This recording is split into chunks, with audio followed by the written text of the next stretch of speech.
This is Greater MSP Business with Cindy Brucato, presented by U.S. Bank. Hello everyone, welcome to Greater MSP Business, a program about the companies, the trends, and the people that contribute to the health of the Twin Cities economy.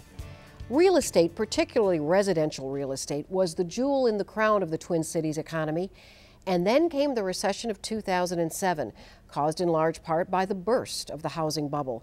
And it's been a slow, painful recovery ever since. But finally, in 2013, at least what we're seeing so far, real estate has pulled out of critical condition in our 13-county area.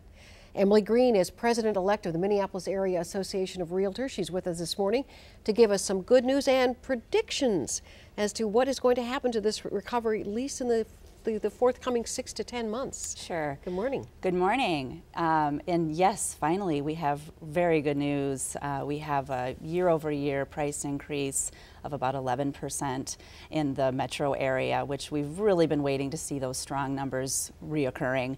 And we have that. We're very confident in it. We also have just great things happening in the market that we expect to continue, like the low interest rates. And those are expected to stick around for a little while, giving buyers who've got a lot more confidence now, a lot of room to make a decision and enter into the market. Let's take a look at those numbers again. Year-to-year sales are up. That's right. Year-to-year sales are up over 16% over 2011. So we've got year-over-year sales. A lot of the drag on our housing market was there were not any sales happening. And the majority of the houses that were on the market were distressed sales, meaning they were either foreclosure or a short sale. We also have the median sale price increase year over year of about 11%, and that's very positive. Yeah, very good. Now, the question that I think people have are wondering all of a sudden now, because this is happening in other markets around the nation, are we looking at another bubble occurring here? Do we have reason to be concerned? Is it heating up too fast? Well, no. We have reason, of course, to be cautious, and everybody, I think, more than ever is aware of how out of control it can be and what a real estate bubble looks like.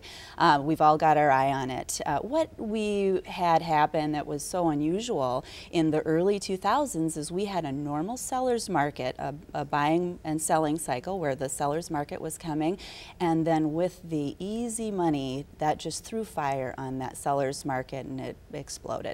So we're not seeing that. Of course, we've had a lot of regulation, a lot of changes to the lending environment, and we're thinking that that's going to control any serious bubble. Okay, so, but nevertheless, we still are at an 11% growth in sales and prices. Those numbers move around there, but we're looking at double-digit growth. Yes. So, but traditionally, the homes have only been going up, have in the past only gone up maybe 4 or 5 or 6%. Yes. So there's an upward trend here. Yep, and we're talking about statistics, so you have to look into what those statistics are, where they came from. And what we had a couple years ago when we had these steep declines is the mix of houses was distressed.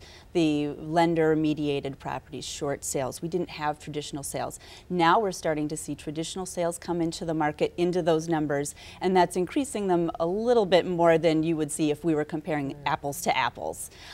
So the 11% is the bag of sales. If you drill down into it, you're not seeing double-digit on traditional over traditional. All right. Greater MSP as a market, how does it fare across the nation in this housing recovery? We're doing very well. We're doing very well. We're a conservative market, but we're doing very well because we have lower than the nation's unemployment rate, so our economy is a lot stronger than some other markets that you see. We also have a good mix of properties. We have, we're not lopsided on condos or anything like that. We have a good mix of properties, a strong economy here. So we're doing well compared to the nation. You mentioned the new controls that are going in now, and that is going to affect, because right now we've got very low interest rates. It's very attractive for buyers. It's practically zero, perhaps. But when these new controls go into effect and we have an upward tick on interest rates, what do you predict would happen to the market then? Well, what's going to happen probably is that that's going to temper any wild zoom in prices or activity. It's going to keep it. It's going to keep it controlled, but we're still seeing the big factors like the foreclosure, the job loss, all of that. You know, we're hoping that that's behind us, and we're on steady improvement, showing that recovery, and that's going to keep our market strengthening. But a lot of the regulations that are coming into place are just making sure that people can afford the house that they're buying, and I think we all agree that that's a positive thing. Is it enough to deter speculation in the housing market? And that has been suggested. Anytime you start getting this kind of heat, even if it's at a simmer,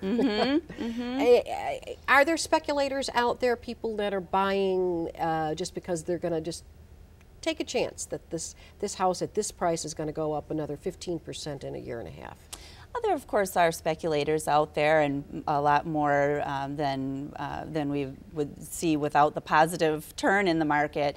But, you know, they're taking a risk. They're investors. We've always had investors in the market. We'll continue to have them, and they help the market when they come in and they rehab a property. That's an investor. That's a speculator, and that's a positive thing in our market as well.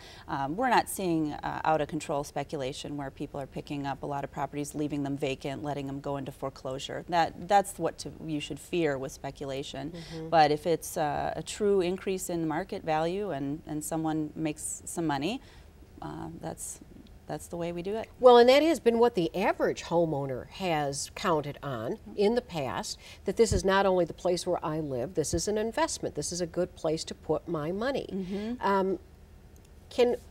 Will homeowners feel that comfortable again about their primary residence? I think they will, and you know, what we have to remember is that housing has always been a good long-term investment. If you bought in 2009, you don't have a long-term investment yet.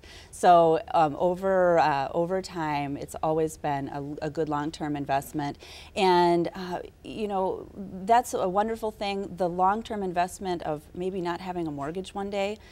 You know, no matter what you paid for your house, if you pay it off and you don't have a mortgage payment or a rent payment, that's a good long-term investment for people. But more than that, you do want to think of your house at first as a home and a shelter for your family. And you know, it's not a stock that evaporates. It's something that has value no matter what. Is the rental market affecting housing as well? Because we've got a lot of new rental properties coming up here. We do finally have some projects coming on board. The rental market is affecting us in a positive way because rents are going up. The rental vacancy is historically low, especially in our market here in the metro, and that is putting upward price on rent, and that's taking those renters one step closer to saying, why not buy? All right. Well, why not buy? We'll see what happens in the next 12 months. Right. Emily Green, thanks for joining us this morning. Thank you. Coming up next, the rise, the fall, and the rise again of commercial real estate in greater Minneapolis-St. Paul, and the man who heads the company that was right in the center of this drama.